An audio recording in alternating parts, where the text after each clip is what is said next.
படத்துலலாம் பார்த்தீங்கன்னா, சென்னையில தான் ஏதோ பெரிய ரவுடிஸ்லாம் இருக்காங்க. இது தெருக்கு தெருக்கு சண்டை நடக்கும். சென்னை வந்து ஒரு அமைதி பூங்கா இல்லாத மாரி காமிப்பாங்க. உண்மையிலே விஷயம் என்னன்னா, தென் மாவட்டங்கள்ல தான் கையெறிகு குண்டெல்லாம் வச்சு மிகப்பெரிய சாதி ரீதியான ஒரு கொலையும், பழிக்கு பழி வாங்கக்கூடிய கொலையும் நடக்குன்றத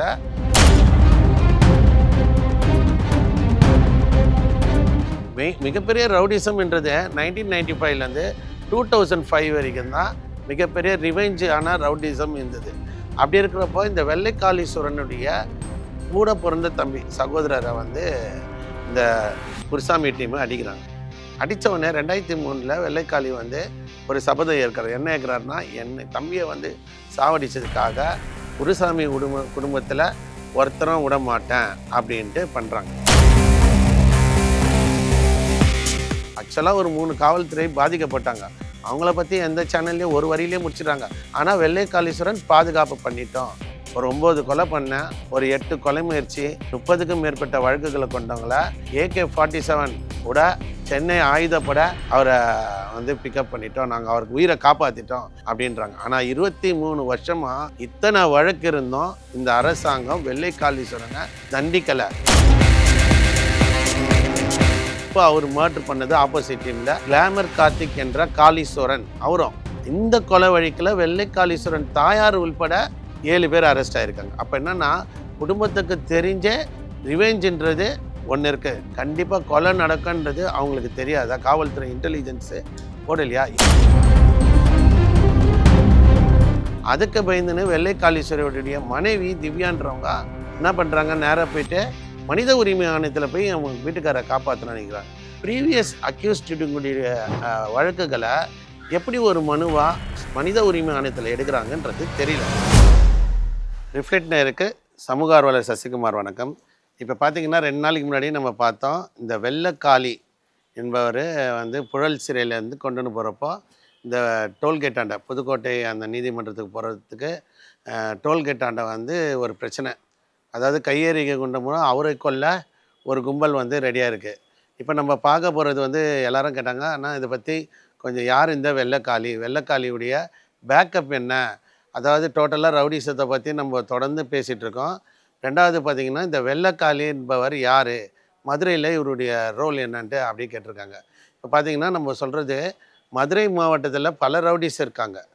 உதாரணத்துக்கு நம்ம மயிலை சிவகுமாரை கொன்ன மதுரை பாலா உள்பட மதுரை தான், புரியுதுங்களா? இப்போ மதுரையில் தென் மாவட்டம் எல்லாருமே வந்து இப்போ படத்துலலாம் பார்த்திங்கன்னா, சென்னையில் தான் ஏதோ பெரிய ரவுடிஸ்லாம் இருக்காங்க, வாழவே முடியாது, சென்னை மாநகரம் மிகப்பெரிய ரவுடி, தெருக்கு தெருக்கு சண்டை நடக்கும், சென்னை வந்து ஒரு அமைதி பூங்கா இல்லாத மாதிரி காமிப்பாங்க. ஆனால் பார்த்திங்கன்னா, உண்மையிலே விஷயம் என்னென்னா, தென் மாவட்டங்களில் தான் கையெறிகு குண்டெல்லாம் வச்சு மிகப்பெரிய சாதி ரீதியான ஒரு கொலையும், பழிக்கு பழி வாங்கக்கூடிய கொலையும் நடக்குன்றத நம்ம ஆரம்ப கட்டத்திலே சொல்லியிருக்கோம். ஏன்னா இப்போ மதுரைன்றது ஒரு main city, Salem city, Coimbatore city, Nellai ஒரு மெயின் ஜங்ஷன். இப்போ இந்த மாதிரி தென் மாவட்டங்களில் தலைக்கட்டு சொல்லுவாங்க. ஒரு குடும்பத்துக்கு ஒரு மிகப்பெரிய தலைக்கட்டு. அந்த தலைக்கட்டுக்குள்ளே ஒரு 5000 பேர் 10,000 பேர் அந்த சாதி ரீதியான தலைவருக்கு சொல்கிறத மட்டும்தான் கேட்பாங்க. அவங்களுக்கு கான்ஸ்டியூஷனுக்கு சம்மந்தம் இல்லாத மாதிரி நம்ம ஆளை ஒருத்தர் போட்டால் அவங்க ஆளை அடுத்து போடணுன்ற மாதிரி இருப்பாங்க. இப்போ பார்த்தீங்கன்னா, இந்த வெள்ளை காளீஸ்வரன் என்றது அவருடைய பேர். அவர் என்னன்னா, நிறைய காளீஸ்வரன் இருக்கிறாங்க. கிளாமர் கார்த்திக் என்கிற காளீஸ்வரன், அந்த மாதிரி காளீஸ்வரன் பேர்லேயே காளின்ற பேர்லேயே நிறைய பேர் இருக்கிறதால இந்த நபர் வந்து கொஞ்சம் வெள்ளையாக இருக்கிறதால இவர் பேர் வந்து அந்த வெள்ளை காளீஸ்வரன் என்ற ஒரு பேரும். அது இவர் என்னென்னா 2003 என்ன இருக்குது, நம்ம ஸ்டார்டிங்லேருந்து நமக்கு பார்த்திங்கன்னா மிகப்பெரிய ரவுடிசம்ன்றது 1995லேருந்து 2005 வரைக்கும் தான் மிகப்பெரிய ரிவெஞ்ச் ஆன ரவுடிசம் இருந்தது. அந்த ரிவெஞ்சான ரவுடிசத்தில் 2005 வரைக்கும் பார்த்திங்கன்னா ஒரு கேங் வார், அந்த ஒரு நெட்வொர்க்கை தொட்டால், சென்னையில் ஒரு நெட்வொர்க்கை தொட்டால் அது தென் மாவட்டங்களில் போவோம், தென் மாவட்டங்களில் ஒரு நெட்வொர்க் தொட்டால் சென்னை வரைக்கும் இருக்குது. ஏன்னா ரவுடிஸுங்களுக்குள்ள நிறைய கான்டாக்ட்ஸு. எப்படி கேட்டிங்கன்னா, இப்போ இந்த சென்னை காளீஸ்வரன் கூட இப்போ புழல் தங்க வச்சுருக்காங்க. இப்போது அங்கே இருக்க மதுரையில் இருக்கிற ஒரு கைதி இப்போ புழலுக்கு போட வேண்டிய காரணம், மதுரையில் நிறைய பிரச்சனை இருக்குது. ஆனால் தென் மாவட்டங்கள்லேயே வேறு சிறைச்சாலையிலே இவர் அனுப்பலாம். இப்போ என்ன ஆகுதுன்னா, மதுரையிலேருந்து தென் மாவட்டம் A+ கேட்டகரியில் இருக்கக்கூடிய ரவுடி எடுத்துகிட்டு வந்து சென்னை புழல் சிறையில் போடுறாங்க. அப்போ புழல் சிறையில் இருக்கக்கூடிய கான்டெக்ட்ஸாக அவருக்கு தாசி ஆகும். இங்கே சென்னையில் இருக்கக்கூடிய ஒட்டுமொத்த ரவுடிஸு அந்த தென் மாவட்டங்களில் இருக்கிற ரவுடி. இப்படி தான் வந்து தென் மாவட்டங்களில் இருக்கிறவங்க சிறைச்சாலையில் தான் இவங்களுடைய யூனிவர்சிட்டி மாதிரி. இப்போ படித்த பசங்க எப்படி மெட்ராஸ் யூனிவர்சிட்டி, அண்ணா யூனிவர்சிட்டி போகிறாங்களோ, பெரிய பெரிய அக்யூஸ்டுங்க வந்து எப்படின்னா இந்த ஜெயிலு தான் அவங்களுக்கு யூனிவர்சிட்டியே. இப்போ பாருங்கள், சென்னையில் இருக்கிற ஒரு ரவுடி வேலூரில் போடுறாங்க, சென்னையில் இருக்க ரவுடி வந்து கடலூரில் போடுறாங்க. இப்போ கடலூரில் இருக்க ரவுடியை எடுத்துகிட்டு வந்து சென்னையில் போடுறாங்க. அப்போ இவங்களுக்கு என்னென்னா மிகப்பெரிய நெட்வொர்க். இவங்களே கேட்குறானுங்க ரவுடிஸு, சென்னையில் இருக்கக்கூடிய ரவுடி எனக்கு கடலூரில் போடுங்க, கடலூரில் எனக்கு அந்த சிறைச்சாலை எனக்கு இதுவாக இருக்குன்றாங்க. அதேமாதிரி மதுரையில் இருக்கிற கைதி என்ன பண்ணுறான், அந்த சரித்திர பதிவேடு குற்றவாளி எனக்கு சென்னையில் போடுங்க, எனக்கு வந்து கோயம்புத்தூரில் போடுங்க. அந்த மாதிரி அவங்களுக்கு வசதியாக எங்கே அவங்களுடைய நெட்வொர்க் இருக்கும். ஏன்னா ஒரு சில காவல்துறை அதிகாரிகள் வந்து என்னென்னா இந்த இடத்துல உனக்கு ஆபத்து இருக்குது, இந்த சிறைச்சாலையில் வரக்கூடாது அப்படின்னு சொன்னதால் இப்போ மதுரையில் இல்லைன்னா பரவாயில்ல, வேலூரில் போட்டிருக்கலாம், இல்லை கோயம்புத்தூர் சிறைச்சாலையில் கூட போட்டிருக்கலாம். ஆனால் சென்னையில் போடுறாங்க. இப்போ சென்னையிலேருந்து புதுக்கோட்டை வரைக்கும் அந்த நீதிமன்றம் போக வரைக்கும் எவ்வளோ ட்ராவலிங் ஆகுது? இது எத்தனை காவல்துறை, ஒரு 20 காவல்துறை வராங்க. அவங்க கூட வந்து ஒரு வண்டி வந்து டீசல் போட்டு காவல்துறை எஸ்கார்டோடு கொண்டுன்னு வர்றது அரசாங்கத்துடைய நேரம் வீணாகுது. இப்போது இந்த 2003 ஆரம்பிக்குது. வெள்ளைக்காளீஸ்வரனுடைய பகை எப்படி உருவாகுதுன்னா, இந்த ஏகே குருசாமின்றவருக்கும் ராஜபாண்டின்றவரும், இவர் திமுக, அவர் அதிமுக, இவங்க 2 பேருமே மண்டல தலைவர், முன்னாள் இன்னாள்ன்ட்டு இருக்காங்க. என்னென்னா மதுரையை பொறுத்த வரைக்கும், மதுரை தூத்துக்குடியெலாம் பார்த்திங்கன்னா மிகப்பெரிய மாஃபியா. ஏன்னா மணல் மாஃபியா எல்லாமே, கிரானைட் எல்லாமே வரப்போ ஒரு மிகப்பெரிய நெட்வொர்க்கில் மதுரையை வந்து ஒரு கட்டுப்பாடாக வச்சுக்கிறாங்க. நம்ம மதுரை சொன்னாலே யாருக்கு தெரியும்? திமுகவில் பிக் ஷாட் ஒருத்தர் மு க அழகிரி இருக்கார். தூத்துக்குடி ஏற்றிங்கன்னா கனிமொழியாக இருக்காங்க. அந்த மாதிரி மிகப்பெரிய செல்வாக்குள்ள ஒரு தலைவர்களுடைய முக்கிய புள்ளிகள் மதுரையும் தூத்துக்குடியும் இருக்காங்க. அப்போ என்னென்னா அவங்களுக்கு எதிரப்பாக வேலை செய்யணும்னா அதிமுகவில் வேலை செய்கிறாங்க, மற்ற கட்சியில் இருக்காங்க. இப்போ ரவுடி சிங்காக அவங்களுக்கு எல்லாருக்குமே திமுக, அதிமுக மற்ற கட்சிங்களுக்கும் ஒரு கூலிப்படை தேவைப்படுறதால இந்த ராஜபாண்டி கூட ஒரு வெள்ளைக்காளீஸ்வரனும் இந்த சைடு ஒரு டீமும் நிற்குது. அப்படி இருக்கிறப்போ இந்த வெள்ளைக்காளீஸ்வரனுடைய கூட பிறந்த தம்பி சகோதரரை வந்து இந்த குருசாமி டீமு அடிக்கிறாங்க.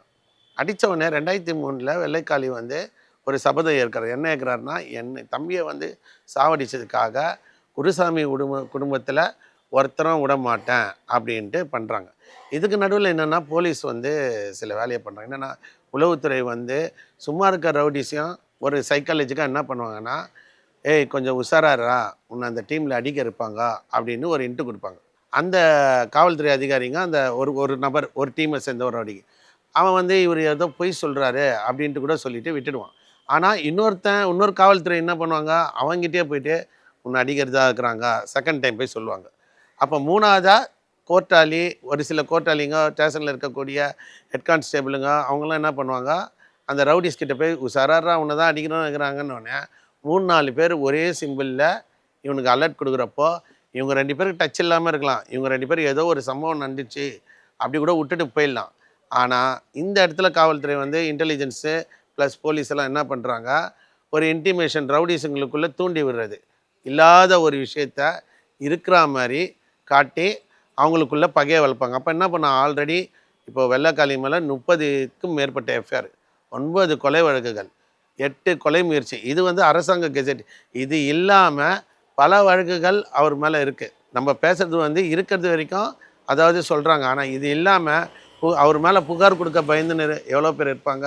அவர் வந்து மறைமுகமாக காவல்துறைக்கு பல வழக்குகளில் மாட்டாமல் இருப்பார், அதெல்லாம் இருக்குது. ஆக மொத்தம் ஒரு 9 கொலை வழக்கு உள்ள ஒரு நபர் தைரியமாக இவ்வளோ நாள், அதாவது 23 வருஷமாக தொடர்ந்து கொலை முயற்சி, கட்ட பஞ்சாயத்து எல்லாம் பண்ணி இன்றைக்கே காவல்துறை ஆயுதப்படை பாதுகாப்பில் சுமார் ஒரு 50 போலீஸ் ஆயுதப்படை பாதுகாப்பில் கெத்தாக வந்து புழல் சிறைக்கு உள்ளே போயிருக்காரு. அப்படின்னா என்னென்னா, ஒரு எம்எல்ஏ எம்பிக்கு கூட கிடைக்காத ஒரு பாதுகாப்பு சிஎம் லெவலில் ஈக்குவலில் வெள்ளைக்காளீஸ்வரனை இன்றைக்கி சேவ் பண்ணி, ஆக்சுவலாக ஒரு 3 காவல்துறை பாதிக்கப்பட்டாங்க. அவங்கள பற்றி எந்த சேனல்லையும் ஒரு வரியிலே முடிச்சிடுறாங்க. அரசு மருத்துவமனையில் அனுமதி, எஸ்ஐ உள்பட டிரைவர் 3 காவல்துறை வந்து அனுமதிக்கப்பட்டிருக்காங்க. அவங்கள பற்றி ஒரு நிமிஷம் தான் சொல்கிறாங்க. ஆனால் வெள்ளைக்காளீஸ்வரன் பாதுகாப்பு பண்ணிட்டோம், ஒரு 9 கொலை பண்ண, ஒரு 8 கொலை முயற்சி, 30க்கும் மேற்பட்ட வழக்குகளை கொண்டவங்கள AK-47 உட சென்னை ஆயுதப்பட அவரை வந்து பிக்கப் பண்ணிட்டோம், நாங்கள் அவருக்கு உயிரை காப்பாற்றிட்டோம் அப்படின்றாங்க. ஆனால் 23 வருஷமாக இத்தனை வழக்கு இருந்தோம் இந்த அரசாங்கம் வெள்ளை காளீஸ்வரனை தண்டிக்கலை. அதனால தான் இந்த ரிவெஞ்சுன்றதே இன்றைக்கி வந்தது. இந்த ரிவெஞ்சில் 3 காவலர்கள் இறந்துருந்தாங்கன்னா அந்த காவலர்கள் குடும்பத்துக்கு அரசாங்கம் என்ன சொல்லியிருப்பாங்க? கவர்மெண்ட் வேலையும் ஒரு 2 லட்ச ரூபா 3 லட்ச ரூபா கொடுத்துருப்பாங்க. இதுதான் இந்த நீதியா அப்படின்ட்டு இந்த அரசாங்கத்தை பார்த்து நம்ம சமூக அக்கறையுடன் கேட்குறோம். என்னென்னா ஒரு இத்தனை கொலை செய்தும், அதாவது 23 வருஷமாக 22 கொலை, 2 போத்த பார்ட்டியில் 22 கொலை நடந்தது. அப்போது இன்டெலிஜென்ஸ் இங்கே தோற்றுதான் என்ற ஒரு விஷயம் கேள்விக்குறியே ஆகுது. ஏன்னா 2 சைட்லேயும் மாறி மாறி கொலை பண்ணுவாங்க. இன்னும் அடிஷ்னல் இன்ஃபர்மேஷன் என்னென்னா, வெள்ளை காளீஸ்வரனுடைய ஆப்போசிட், இப்போ அவர் மர்டர் பண்ணது ஆப்போசிட் டீமில் கிளாமர் கார்த்திக் என்ற காளீஸ்வரன் அவரும். இந்த கொலை வழக்கில் வெள்ளை காளீஸ்வரன் தாயார் உள்பட 7 பேர் அரெஸ்ட் ஆகியிருக்காங்க. அப்போ என்னென்னா, குடும்பத்துக்கு தெரிஞ்சே ரிவெஞ்சுன்றது ஒன்று இருக்குது. நம்ம என்னுடைய பிள்ளையை சாகடித்தான், அதனால் பையன் கூட சேர்ந்து கேஸ் போட்டுன்னு போகிறாங்க. ஏற்கனவே வெள்ளை காளீஸ்வரன் அவங்க அம்மா மேலே 2 வழக்குகள் இருக்குது குறிப்பிடத்தக்கது.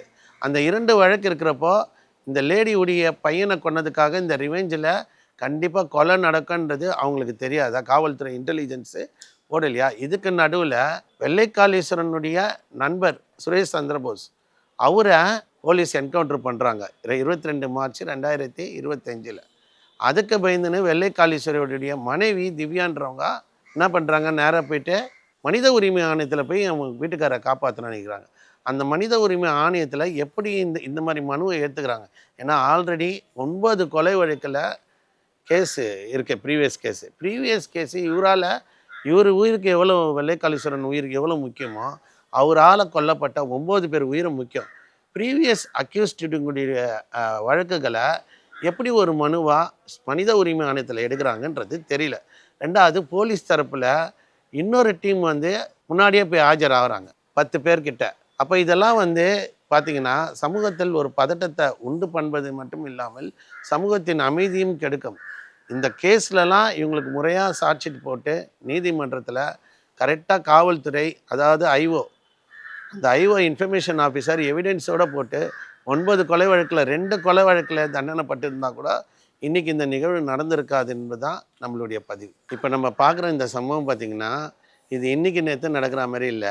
23 ஆண்டுகால பகை இரு தரப்பிற்கிடையே நடக்கக்கூடிய இந்த சதை இது இதோட முடியும்னா முடியாது, இன்னும் தொடர் கிடையாதான் போக என்பது நம்ம கண்கூடாக பார்க்குறன்றது தான் ஒரு விஷயமா இருக்குது.